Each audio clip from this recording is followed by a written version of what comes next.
오늘 우리는 다니엘 9장을 읽으셨습니다. 다니엘 9장의 내용은 다니엘의 기도 내용이지요. 그리고 또한 그 다음에 하나님께서 깨닫게 해주신 은혜가 있는 그러한 본문의 내용들이 나오고 있습니다. 그런데 이 모든 사건이 시작하게 된 그 원인이 있습니다. 그게 무엇인가? 2절 말씀 함께 읽겠습니다. 2절입니다. 곧 그 통치 원년에 나 다니엘이 책을 통해 여호와께서 말씀으로 선지자 예레미야에게 알려주신 그 연수를 깨달았나니 곧 예루살렘의 황폐함이 70년 만에 그치리라 하신 것이니라. 아멘. 이미 왕조가 제국이 바뀐 상태이죠. 1절을 보게 되면 메대 족속 아하수르의 아들 다리오가 갈대아의 왕이 되었다라는, 즉 이전에 바벨론이 끝나고 이제 페르시아 쪽으로 넘어가는 이 상황 속에 있습니다. 그때 다니엘이 하나님의 말씀을 읽었다는 것이죠. 예레미야입니다. 그 말씀을 읽고 깨닫게 되고 그것으로 인해 기도를 시작하게 되는 것입니다. 즉 무엇이냐 하면은 우리의 기도의 내용은 하나님의 말씀에서부터 비롯되어야 한다라는 것이죠. 하나님의 말씀. 즉 물론 우리가 기도하는 주된 내용이 우리가 겪고 있는 현실, 현상 이런 것들이거든요. 이런 것들을 기도하지 말라는 이야기가 아닙니다. 이런 것들을 기도하고자 할 때 항상 여호와의 말씀을 놓치지 말고 그 말씀에 근거하여서 기도해야 된다는 것이죠. 또 어떻게 항상 말씀에 근거를 둘 수 있겠느냐? 말씀이 그때 적절하게 기억나는 건 아니지 않느냐? 내가 이런 상황 속인데 그렇지, 이때는 이런 말씀이야, 이런 요절을 암송하고 있는 것도 아니고 그러면 가장 좋고요. 그렇지 않은 상황 속에서 우리가 어떻게 기도할 것인가 말씀에 근거하여서, 그것은 하나의 우리 말씀이 내가 기도하는 내용의 기준이 되어야 된다는 것이죠. 말씀에서 벗어나지 않도록 간구해야 된다는 것입니다. 사람이요 욕심이 나기 마련이고요, 또한 자기 생각을 버리기 힘듭니다. 그래서 항상 기도할 때 간구해야 될 것은 뭐냐면 내 욕심이 아니라 하나님의 뜻을 깨닫게 해 주십시오라고 기도해야 되는 것이죠. 더 나아가서 뭐예요? 하나님 뜻에 순종하게 해 주십시오라는 것입니다. 물론 내 아픔과 내 어려움과 내 고통의 자리가 있습니다. 그것 알아야죠. 아버지께 다 알아야죠. 아버지 하나님이신데요.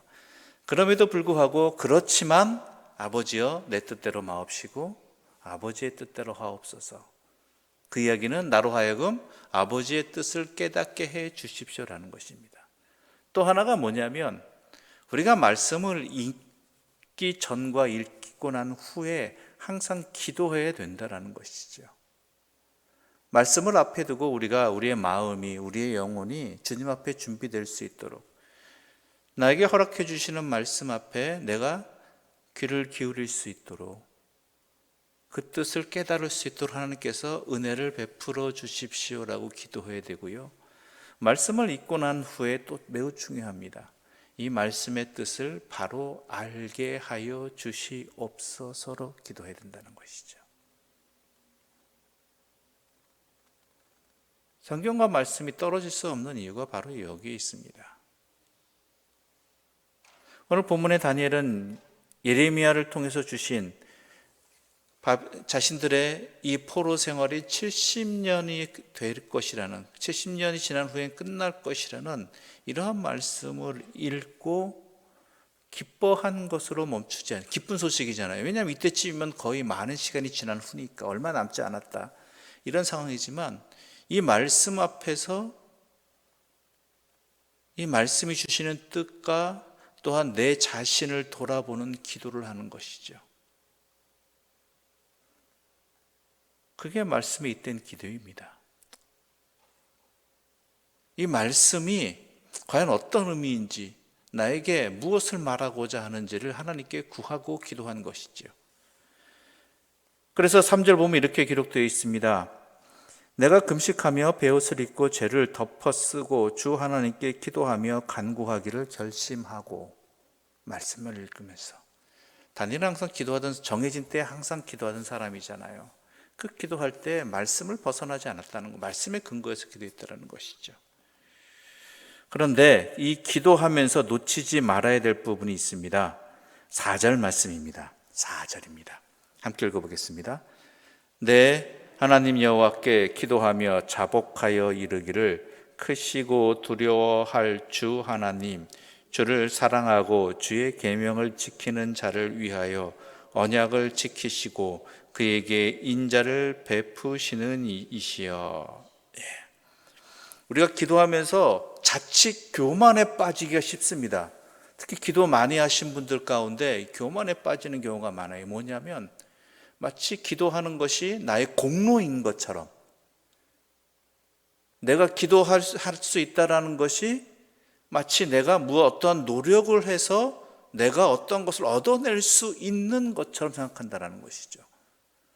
여러분, 이게 무슨 얘기냐면 우리가 기도할 수 있다는 건요, 특히 하나님께 기도할 수 있다는 건요, 우리의 공로나 어떠한 무엇이 있어서가 절대로 아닙니다. 하나님의 전적인 은혜입니다. 내가 기도를 많이 한다는 것, 기도를 할 수 있다는 그 자체는요, 내가 어떠한 무엇이 있어서가 아니라 하나님의 은혜를 입었다는 것이죠. 내 자신은요, 감히 하나님 앞에 기도할 수 없는 존재입니다. 그럼에도 불구하고 나에게 기도할 수 있도록 허락해 주신 그 자리를 위해서 나를 이끌어 주시고 내 죄를 용서해 주신 하나님의 성품이 있었다는 것을 항상 놓치지 말아야 된다는 것이죠. 사실 잘못하면 기도에 교만한 사람이 되어버립니다. 기도가 교만의 도구가 되어버릴 수 있습니다. 이건 놓쳐버리면요. 다니엘은 분명히 자신이 기도하면서 자신이 기도할 수 있다는 것에 대해서 하나님의 은혜임을 고백하고 있는 것입니다. 하나님의 성품에, 그 사랑에 의지하여서 내가 기도할 수 있습니다라고 분명히 고백하고 있는 것이죠. 그러면서 기도한 내용들이 뭡니까? 그 다음에 5절 함께 읽어볼까요? 5절과 6절의 말씀입니다. 우리는 이미 범죄하여 패역하며 행악하며 반역하여 주의 법도와 규례를 떠나싸우며 우리가 또 주의 종 선지자들이 주의 이름으로 우리의 왕들과 우리의 고관들과 조상들과 온 국민에게 말씀한 것을 듣지 아니하였나이다. 뭐를 하고 있습니까? 회개하고 있다라는 거예요. 주께서 주신 말씀이 뭐였죠? 이 포로 생활이 70년이면 끝날이라는 거예요. 예레미야를 통해 주신 말씀. 이 약속의 말씀을 받고서 다니엘은 그저 기뻐하는 것만 하는 것으로 멈춘 것이 아니라 그렇게 된 이유가 무엇이었을까? 그렇죠? 왜 포로가 되었을까? 그리고 왜 70년이라는 시간이 하나님께서 말씀하셨을까?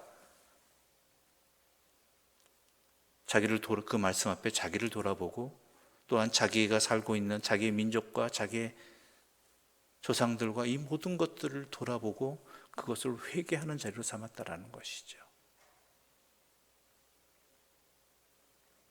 우리에게 벌어지는 현상들도 마찬가지입니다. 그 일이 감히 왜 나에게 이 땅에 벌어졌을까를 말씀의 눈에 비추어서 하나님 뜻에 비추어서 제대로 볼 수 있어야 되는 것입니다. 그저 남의 탓하고 또한 핑계대고 나는 아무런 상관없는 것이냐 그렇게 생각한다면은 의인 한 명으로도, 아니 더 솔직히 얘기하자면 의인 10명으로도 소돔과 고모라도 용서하시는 하나님이신데, 의인 한 명을 찾으시는 하나님이신데 왜 이런 일이 허락되었을까라는 그 속에는 내 자신도 포함됨을 놓치지 말아야 된다는 것이죠. 내 자신을 깨닫고 돌이킬 수 있는 기회가 허락된 것입니다. 그 기회를 놓친다면은 이건 너무나 안타까운 일이죠. 마치 기도하면서 이런 분들이 계십니다. 다 남의 것 탓인 양, 남이 이윤인 양, 나는 괜찮은 양. 아닙니다. 나도 그 땅을 살아가는 백성입니다. 그 상황 속에 있는 사람들입니다. 이것 오해하지 마십시오. 모두가 죄인이다, 이 얘기가 아닙니다. 그 상황 속에서 내가 하지 못한 역할들과 해야 되는데 하지 않은 일들이 과연 무엇인지 이런 것들을 돌아볼 수 있어야 한다는 것이죠. 다니엘은 바로 그랬다라는 것입니다. 어찌 보면 다니엘은 피해자라고 이야기할 수 있었잖아요. 자신은 고관도 아니었고 물론 고관의 자제였지만, 그러나 그 백성의 모습이 나의 모습이고 나도 또한 똑같은 사람이었다는 것을 말씀 앞에서 비추어 보아서 깨닫게 되는 것이고, 그래서 계속해서 용서를 구하는, 하나님 앞에 용서를 구하는 회개의 기도를 드렸다라는 것이죠. 그래서 19절 그 기도는 이렇게 마무리합니다. 함께 읽어보겠습니다.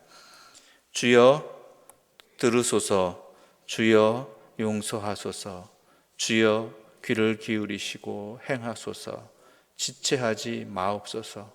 나의 하나님이여 주 자신을 위하여 하시옵소서. 이는 주의 성과 주의 백성이 주의 이름으로 일컫는 바 됨이니이다. 아멘. 용서해 주십시오. 나의 간구를 들어주십시오. 그리고 주의 뜻을, 우리의 해방을 주여 미루지 마옵소서. 왜요? 우리 때문에. 우리가 하나님의 해방을, 용서를 받을 만한 자격이 없는 사람들인 걸 알기 때문에 혹시나 하나님께서 정하신 뜻을 뒤로 미룰까 봐. 그렇잖아요. 우리도 마음에 작정한 바가 있는데 상대방이 그에 합당하지 않은 모습을 보이면 어떻습니까? 하고 뒤로 미루잖아요. 그러지 마시옵소서. 무엇에 근거해서? 하나님 자신을 위해서 해주십시오. 우리가 살고 우리가 용서받고 우리가 회복을 얻고 할 길은요, 우리가 어떤 자격이 있어서가 아니라 하나님 자신을 위해서, 하나님의 이름을 위해서, 우리가 주의 백성이므로, 주의 이름으로 우리의 그 모든 것들이 하나님의 이름을 가리지 않도록 하나님께서 우리를 기회를 주시고 또한 뜻을 이루어 주시고 용서해 주시고 회복시켜 주십시오라는 것입니다.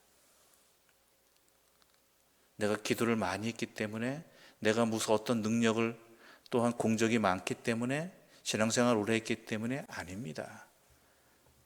하나님의 자비하심 때문입니다.